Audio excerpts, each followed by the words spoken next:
the 2021 Teacher of the Year. David Wirth is from Millennium High School and currently teaching there, and he is an alumnus of Arizona State University with 29, now 30 years experience. He co-founded STEMCon, uses modeling instruction methods. He does a whole lot of colleague mentoring and has had some extremely wonderful results in his physics classroom. And we're going to turn it over to David. All right, thank you, Skylar. I want to thank Dr. Jane Jackson and Dr. Bob Culberson from Arizona State University for this nomination. It's been a great honor. I've been so impressed with Jane Jackson throughout the years and her dedication helping to recruit and to support physics teachers. I'm not sure you're aware of this or not, but Jane inherited a large sum of money when her mother, who was a teacher, passed away a few years ago at the age of 103. Rather than buy a few new Teslas like I probably would have, Jane gave the entire amount to the modeling program to support teachers in taking physics modeling classes and improving their content knowledge and instructional methods. Jane is constantly looking out for teachers and finding ways to help. I've also been impressed with Bob Culberson. He loves teaching and sharing his craft with others. He has a musical background, absolutely loved offering a workshop this last summer to teachers on the physics of sound. Bob has been very supportive of me throughout the years. I started teaching in 1992 at Tallest Union High School with a chalkboard, no internet, no email, and very little technology.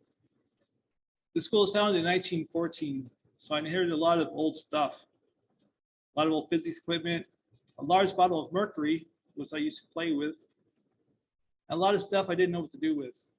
I enjoyed teaching physics and learning a lot of those first several years.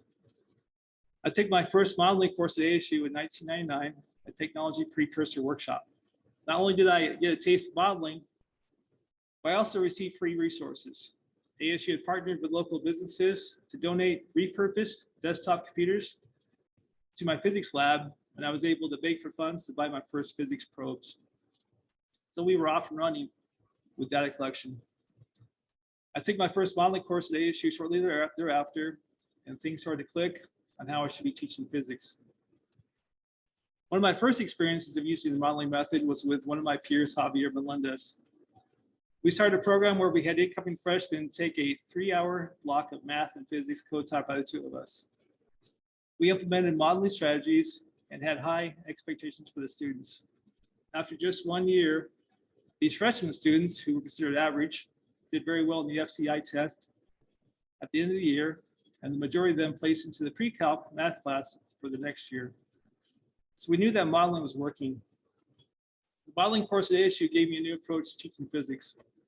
I really like the idea of putting the students at the center of attention and having them set up their own investigations in order to collect, graph, and analyze data and develop their own physics models. I like the idea of having students own their results by presenting their findings to each other. Students developed a deeper understanding of physics using this process. I also enjoyed the lab practicums and the opportunity for students to apply their models in a real life setting. It was always fun to watch how seriously students took these practicums. And I often heard students say, "Mr. Wirth, my heart is beating so fast," just before they released the marble. So modeling instruction really transformed my classes, and I wanted to learn more. You know, taking workshops is difficult when you have a large young family and your sole income comes from a teaching salary, and you're just trying to keep your head above water. I was very appreciative that ASU offered a variety of classes, both during the school year and the summer. It's as if they knew about the struggles of young teachers, and they found a way to offer workshops that were convenient, cheap, and worthwhile. So over the next 10 years, I took modeling workshops on and off, and I was finally able to devote a few summers at ASU to get a master's degree. I really enjoy taking these courses and workshops from ASU, from AAPT, and many other organizations. I found that I could always find some new lab, activity, or teaching technique. This kept me fresh and helped to motivate my students. But ultimately, what has kept me in teaching all these years was modeled to me by a student teacher I had the chance to mentor a few years ago. Let me take you back to the last day of class with my student teacher, Mr. Luna. The students know that this is his last day, and they've secretly prepared a going-away party for Mr. Luna. The party is quite lively, and the students requested Mr. Luna and Mr. Wirth sing a duet on karaoke. They sounded great as they sang. They ate homemade burritos, and drank horchata, and partook in the Mexican fiesta planned and organized by the students. The classroom was quite lively, and all the students had a great time. And the party appeared on many Snapchats and Instagrams that day. And this was the only time in 30 years that Mr. Wirth sang karaoke in his classroom, and probably the last time. At the end of the party, Mr. Luna was requested by his students to make a few comments. Mr. Luna spoke for just a few words before his eyes welled up with tears, and he had a hard time speaking. To help, the students gathered around Mr. Luna and each other and gave him a giant group hug.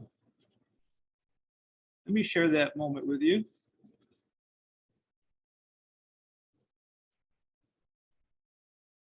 So here's that hug right there. You can see Mr. Luna's right in the middle. Tears were shed by both students and Mr. Luna. Mr. Luna left that day with a giant smile and with lots of extra food, gifts, and heartfelt notes. Now, if you were to only observe this party, you would assume that Mr. Luna was pretty amazing. And you would be correct. But success did not necessarily come from his teaching. As with any new teacher, he was still developing his craft. His success came largely from some of the things he did in the classroom. Stop to share.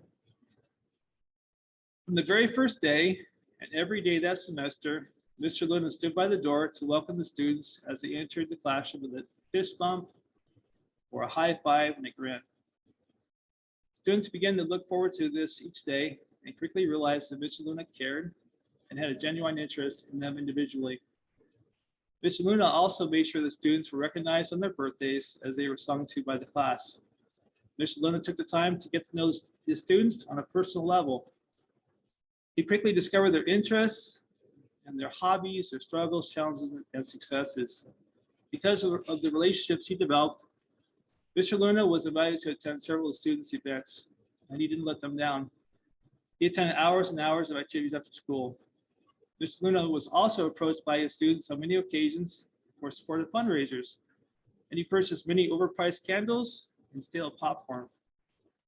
Overall, Mr. Luna had a great love for his students, and they in turn showed a great love for him.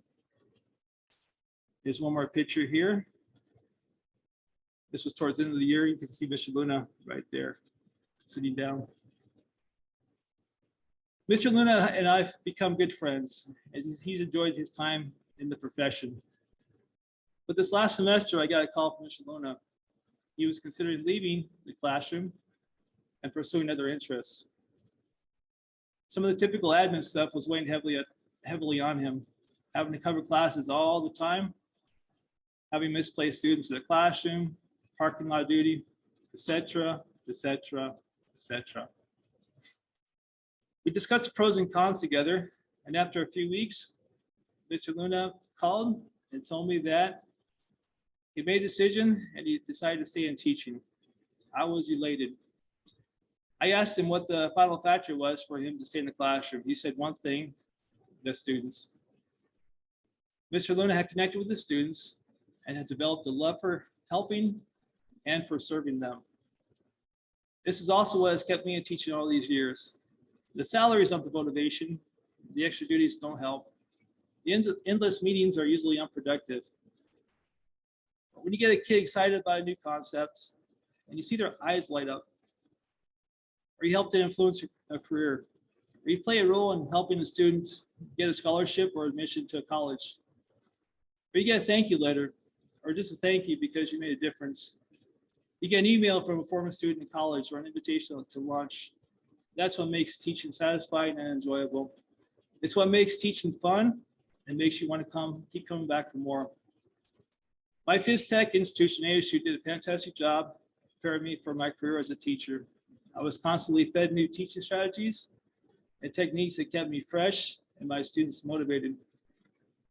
I know that PhysTEC's mission is also in recruiting physics teachers and in keeping them in the profession. My physics teacher, Mr. Luna, reminded me of how we do this. We get them hooked. We get them hooked on experiencing the joys of serving students. And once we do that, we have them for a lifetime. Thanks again.